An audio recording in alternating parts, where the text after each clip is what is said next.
My name is Mark Orthodoxou, VP of Strategic Marketing for the Interconnect SoC business unit here at Rambus. Today, I'm here to talk to you about how Rambus and CXL will transform the data center. So I'm hoping you take away three messages from this discussion today. The first one, of course, being that CXL is a disruption unlike any we've seen in many years in the data center, and it will introduce new architectures.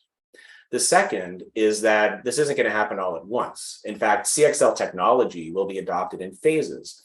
First, we're likely to see solutions that address the need for memory expansion to feed the ever-increasing growing compute core counts. The second will largely be addressing memory inefficiency or memory utilization inefficiency in the data center by reducing memory stranding. So solutions like memory pooling are likely to be introduced. In addition, in that time frame, we may see some innovative solutions for near memory compute. And then finally, we will look to address the utopia of rack scale disaggregation, which includes not only compute, I/O, and storage, but also memory. And finally, I hope you take away that Rambus is uniquely positioned in this ecosystem to deliver innovative solutions. So who is Rambus? Well, Rambus is founded on a strong history of semiconductor solutions and innovation. Our foundation is a set of IP and patents that is the basis for much of the technology that we create. We have a thriving silicon IP business in the form of interface IP and security IP. Our interface IP includes CXL and PCIe controllers that are quite pervasive in the industry, SerDes, as well as PHYs and controllers for memory. We also have a great deal of security IP, including root of trust and encryption engine solutions. And finally, we have a thriving semiconductor business, which is largely focused on memory system solutions. So immediately, you can see that Rambus is well poised to deal with solutions in the memory space. The domains in which we service are largely both compute and memory, servicing a large number of end markets, but the majority of our revenue from silicon IP and chips comes from the data center. So before we talk about the architectures that will be enabled by CXL, it is important to discuss what's happening fundamentally in the data center that's driving the need for some of those solutions. And I think the most important thing here is that memory systems are becoming a critical bottleneck in the data center. There is a relentless demand for more memory bandwidth as well as more memory capacity. If you look at the chart on the bottom left, it talks to how increasing core counts are driving the need for more memory bandwidth. This is a slide that was presented by Meta back in OCP Summit 2021. And it shows the gap that's growing between core count and the memory bandwidth that's available per core. The second notable thing is on the capacity front, just how large some of these data sets are getting, especially in the areas of artificial intelligence and machine learning. If you look at the chart on the bottom right, it's one that was done by Intel. It shows how year over year, the size of these data sets is growing 10x. And in fact, last year with the Wudao model, the 1 teraparameter model size actually was surpassed. And they showed a model that was almost 2 teraparameters large. So who knows how big that's going to get in the future. So when we look then at the data center memory challenges, we talked about bandwidth per core decreasing and the need to free up more bandwidth. We've also talked about the need for more capacity. So if you add more capacity to a server, what are your options today in terms of storing a data set? Well, you can, of course, add more servers, which comes with compute and memory. So you run the risk of using the compute much less efficiently than you could otherwise. Or you can move some of that data set onto slower primary storage. And so what that creates, though, is a bit of a latency gap in terms of the options you have at your disposal to grow the memory system. So that's a huge challenge as we look forward. How do we get more data accessible with low latency to the compute? The third challenge, which is new, I haven't talked about that yet, is this notion of memory stranding.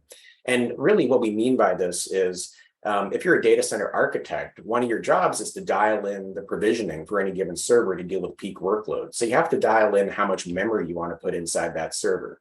Now, no matter how good of a job is done, the reality is that you're going to find scenarios where the peak workloads that you're trying to prepare for are just not at that moment in time running on the server. And so you end up with this memory that is sitting dormant, not being utilized, which is a very expensive resource. So one of the challenges the data centers face is how do we go and collectively, on a grand scale, use that memory more efficiently? CXL attempts to address all three of these issues, and we'll talk about how. So let's go back to the latency gap. CXL is really the solution that the ecosystem is broadly accepting as the vehicle to introduce memory tiering into the data center. This is not unlike what happened in storage in decades past, right? The introduction of hard disks after tape drives and then flash after that. So what we see in this diagram here is at least 3 new tiers being added in the data storage latency pyramid. The first one being CXL direct attached DRAM. So here we would see a latency impact over native attached DRAM, but the goal is to keep that latency as small as possible so it's least impactful and noticeable to the software. It's generally accepted that about a NUMA hop worth of latency is absorbable by most workloads in the system. And that's really the design target for many of the initial CXL memory solutions. When you go to pooling and then to larger fabrics, which we'll talk about as we go through the presentation a little bit more, obviously you're creating larger memory pools, you're making them accessible to more hosts, you're putting them physically further away from the compute potentially. This adds more latency. So as you go to larger pools of memory or resources and put them further away, the latency does start to get larger. However, it still is orders of magnitude less than storage as we would see it today. The last thing I'll say on this slide is the software ecosystem to support this type of infrastructure also needs to be in place to take advantage of it. And we are seeing great strides being made, both by commercial software vendors as well as the open source community. So it seems as though we are getting well prepared for the availability of this type of CXL technology to go and address some of these memory challenges. Okay, so what is the CXL enabled server? What does it look like? Well, this slide sort of compares the two. On the left-hand side, you have a traditional server. It shows how a smart NIC might exist, as well as an optional GPU or AI accelerator attached to a single CPU. So maybe it's a single socket server. And of course, that CPU has native DRAM attached to it in the form of DDR4 or DDR5 would be the modern example. Channels, which are very wide parallel interfaces that consume a lot of pins on the package. Now, in a hypothetical configuration, you can see an example of some math at the bottom. 1.5 terabytes, if you were willing to spend the money on that kind of memory capacity, could be supported in a solution like this. Now, on the right-hand side, you see a CXL-enabled server. Now, this talk is not a CXL tutorial, so I won't spend too much time talking about what is CXL as a protocol and as a standard, other than to say that CXL is an open standard, of course, for load store transactions with very low latency. And there's some options for coherency. And it introduces 3 different device types, type 1, type 2, and type 3. Type 1 and type 2 are essentially out of scope for this discussion. They deal mostly with access to coherent cache from the CPU. What we're going to talk about are largely type 3 devices. Now, type 3 devices on the right-hand side of that diagram on the right are shown there. Often these will take the form of a CXL memory module, is what we typically call them. And you can see the CXL interfaces coming off, in this case, both the CPU and the AI accelerator connecting up to those things. Now, the diagram on the left, going back to that for a second, showed PCIe connecting up components. The diagram on the right replaces that with these blue CXL links. That talks to the fact that CXL runs over PCIe electricals.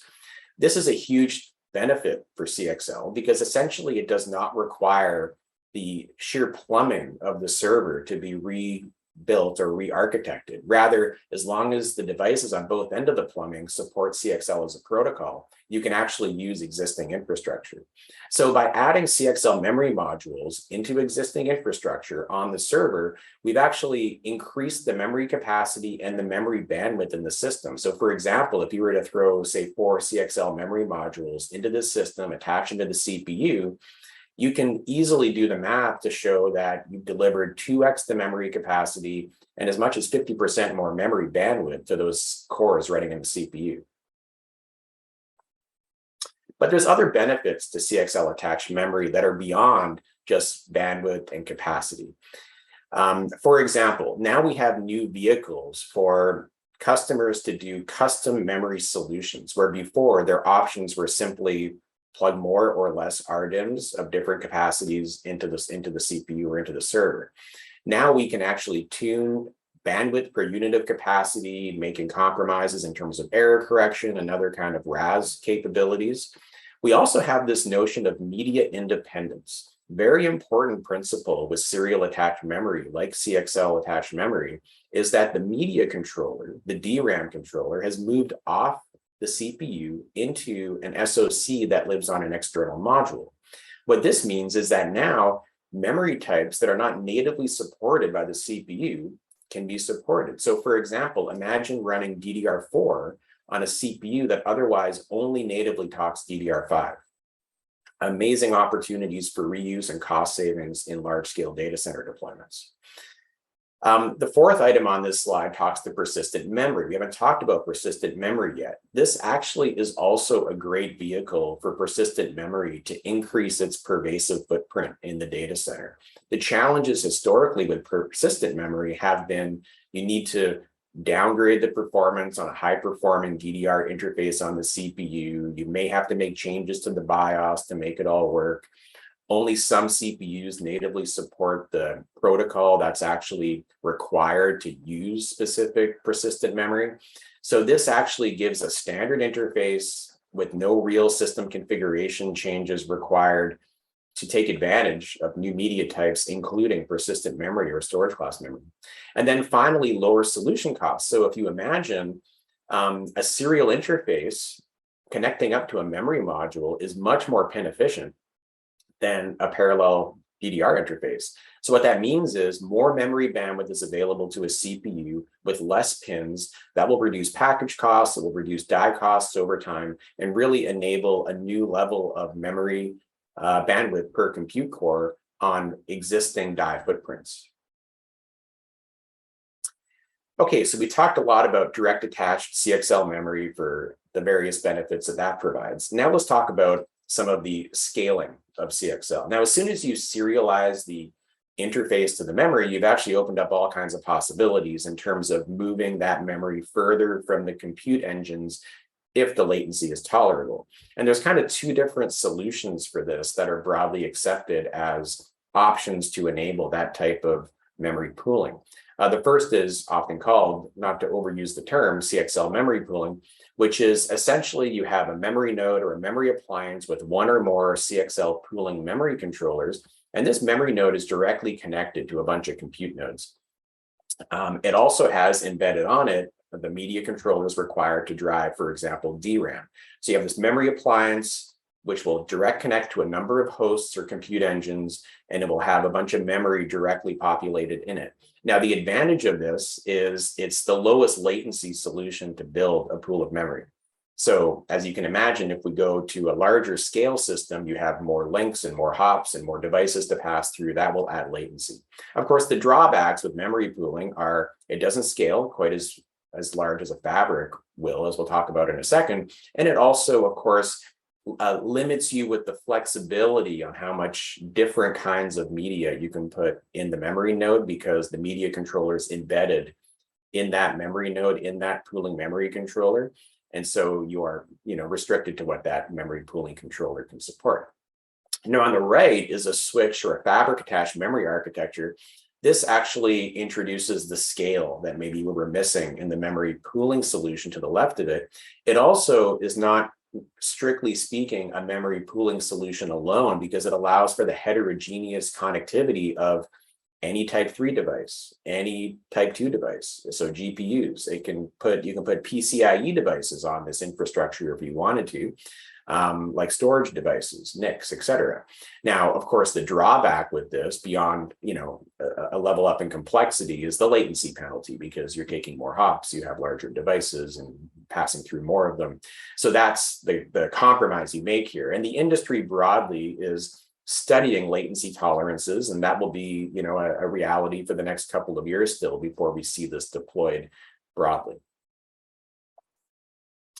Now, memory pooling sounds cool, but is there any real data to support it solving a problem? And I think one really good paper that effectively captures not just the problem, but also CXL as a solution is one that recently was published by Microsoft with Carnegie Mellon. It's in the public domain. There's a link for it, a link to it here in the slide. Some of the things that it mentions, and I just have a summary of some of the takeaways here. First of all, half the cost of a server is memory. That's an astounding number. 25% of the memory is stranded in the data center. Again, an astoundingly large number. Beyond that, 50% of the virtual machines in Azure, as the paper says, never touch 50% of their rented memory. I mean, imagine that. Not only is the memory that you've rented being underutilized or using being underutilized, you're not actually even touching 50% of it. Disaggregation, it concludes, is needed to reduce memory stranding, and CXL has the low overhead required to implement that. The last thing that I think is really notable in the paper is 8 of 13 Azure workloads were cited as being tolerant to the moderate latency hits that CXL introduces, and the rest of them suffered a slight performance degradation, but again, it was a very minor performance degradation. So Microsoft's presented a pretty compelling case here, and I think that is very powerful in support of this type of architecture and the problems that it's solving. The last thing I'll say on use cases is I made mention earlier on of near memory compute. What is that? Well, near memory compute is really the notion that you take some compute cores and you actually put it on the CXL memory module. And this has a number of benefits. It's mostly around efficiency. So if you can imagine, you're using compute resources more efficiently, you're using memory resources more efficiently, and you're reducing data movement, which really reduces power. The application where this is most likely going to find relevance, again, is in AI or machine learning. So we can essentially do a small amount of vector processing directly on the module to accelerate those workloads. Now, the question I'm sure you're asking is, well, okay, these CXL memory modules sound very esoteric. What do they look like? Well, they will be all shapes and colors, but there's two broad categories, I would say, that are likely to emerge. The first one is the EDSFF style memory module, which is in a form factor that frankly was invented for flash storage and looks to be very well suited for things like building DRAM, CXL memory modules. So this is a form factor that's well understood. A lot of PCIe Gen 5 servers, most in fact, will have front of server slots that are compliant that will allow for this. In the 2U server case, E3.S is most commonly seen. E3.S is, again, well suited for CXL memory modules, and we're likely to see 1T and 2T examples of that. The 1T and 2T represent the thickness of the module. So that'll be very popular, and the advantage is it takes advantage of the existing infrastructure and plugs right in. The other category, though, is CXL add-in cards or custom cards. And here, they're likely going to take the form, for the most part, of PCIe SIG, chem-style add-in cards. The difference with these are, for the most part, these will have DIMM connectors on the board because the form factor better allows for this deployment model versus an EDSFF drive. And RDIMMs, standard RDIMMs that you would buy today and plug into a server, will plug into those cards, allowing for memory expansion via CXL without actually having to build new memory products other than the carrier board. The advantages of this are twofold. One is it's much easier to draw larger numbers of lanes of CXL from a CPU to a single board like this if you actually plug it into the back of the server instead of the front of the server where the drives are, because the back plane for storage is not really necessarily well suited to draw quite so many lanes to a single module. So if you have say 16 lanes of CXL that you want to draw to a card, this might be a better solution to deliver yet more bandwidth than you can offer in an EDSFF module, practically speaking. The other benefit is that the DIMM slots allow you for standard RDIMMs, which means that you're not locked into a memory supplier. If you want to use memory supplier A or memory supplier B or transition from one to the other over time, it gives you that flexibility. So why CXL? Why not some other standard? Well, I mean, at this point, it's fair to say that CXL is going to be ubiquitously adopted by the ecosystem. It has the support from, virtually every major OEM, memory supplier, hyperscaler, semiconductor company, software company, IP company. It's really sort of the next generation interconnect standard for load store, low latency memory. If you look at what CXL has evolved to become, it's actually evolved now to a point where virtually all the solutions that I've outlined so far can be realized. The CXL consortium just released CXL 3.0. Please check out rambus.com for additional training videos on CXL 3.0. This is the latest release of a quite rich specification. CXL 1.1 introduced enough capability to really allow for effective, what I'll call prototyping. CXL 2.0 is largely recognized as the deployment phase for CXL, and it introduces capability that's beyond just basic attachment, including pooling, basic switching, the security elements that are necessary in such infrastructure, and capabilities that allow better for persistent memory support.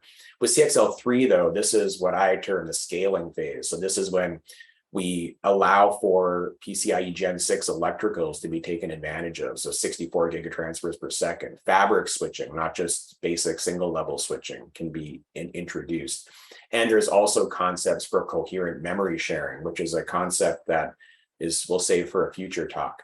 But, with CXL 3, we've really gotten to the scaling phase, and we're going to see exciting solutions come to market as a result. Which begs the question, what's the timeline for all this stuff? Well, obviously, I can't speak to the roadmaps of others, but broadly speaking, you can assume, I think, at this point, that we're going to see a lot of sample product come available in the market in 2023. And I think generally most folks agree that CXL memory modules and add-in cards for the direct attached use case will have their ramp year in 2024. And then that will follow with memory appliances that include memory pooling appliances, and that will follow yet again with rack level solutions.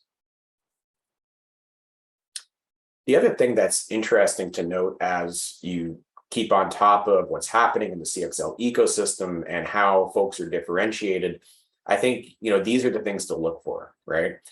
There's a lot of different ways that companies introducing solutions in this space can differentiate. One is in sheer bandwidth, right? Questions like, how well is my bandwidth to the host matched with my bandwidth to the media for a CXL memory module, for example. The second, of course, is latency. Latency is king in this domain, and lowest latency is the best. Scalability. What are the densities that I can support on a device? How high radix is my memory pooling solution or my switch? And have I addressed the quality of service requirement to deliver that scalability effectively? Security. Obviously, as soon as you start doing things in particular, like sharing memory or pooling memory, then confidential compute is extremely important. Power efficiency. Obviously, power is also one of the key metrics in a data center from a total operating cost standpoint. And so if you can deliver power, if you can deliver a solution with effective power or efficient power, that's a good thing. But also, folks want to spend as much of the power on memory as possible. So you want the components that are enabling all this connectivity to run with the lowest possible power. And then reliability. As soon as you start to talk about memory pools, or even just moving the memory a little bit further away from the compute, then all of a sudden you need to worry about blast radius and also error correction. Error correction is an important differentiation for a lot of companies because historically ECC lived inside the CPU. As part of the media controller. Now that media controller is going off system, and third parties, likely new companies that weren't before implementing such things, need to worry about it. And so we'll be seeing all kinds of interesting innovation in the area of error detection and correction. Okay, so what is Rambus doing in this space and how are we differentiated? First of all, the company, as I mentioned earlier, is literally founded on the notion of solving the memory wall problem, getting more memory to the compute. We have years and years of innovation. We've done everything from near memory compute to innovation on high bandwidth new memory interfaces. In fact, we have cores that deliver some of the highest bandwidth memory interfaces on Earth. And we're a leader in delivering silicon solutions in memory technology. For example, we were the first supplier of an RCD, a DDR5 that taught 5600 megatransfers. So obviously the DNA of the company is well suited to this segment. We announced last year the CXL Memory Interconnect Initiative.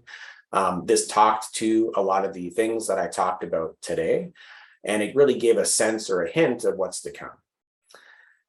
And we've been investing to execute against that initiative. So Rambus fundamentally is built on memory and SerDes technology, security technology, and advanced compute architectures. We then last year acquired PLDA. PLDA has a pervasive set of IP for CXL and PCIe controllers. We announced the acquisition of Analog X, which greatly enhanced our high-speed I/O offering. And then most recently, we announced the acquisition of Hardent. And Hardent is an advanced SoC design center with a very strong capability in ECC. And as I mentioned, that's a very important differentiator for solutions in this space. So Rambus is investing on top of a strong foundation to really lead in this space from a technology standpoint, as well as a design capability standpoint. And that really is illustrated quite effectively on this slide. And while I won't talk to every bullet on this slide, the main points on it I think you should take away are we have a ton of industry-leading IP. We have a great history of innovation in memory, and we understand memory subsystems as very few do. And we have a very strong SoC design capability to wrap all those pieces up in compelling solutions. So I hope that this was an informative talk for you today. Just to reiterate the three messages that I was hoping I could pass on to you today. CXL is going to disrupt the data center more so than we've seen in recent decades. CXL3, recently announced by the CXL Consortium, delivers the scalability to introduce new compelling solutions. And Rambus is uniquely positioned to deliver solutions in this space. I want to thank you for your time today, and I hope you have a great day.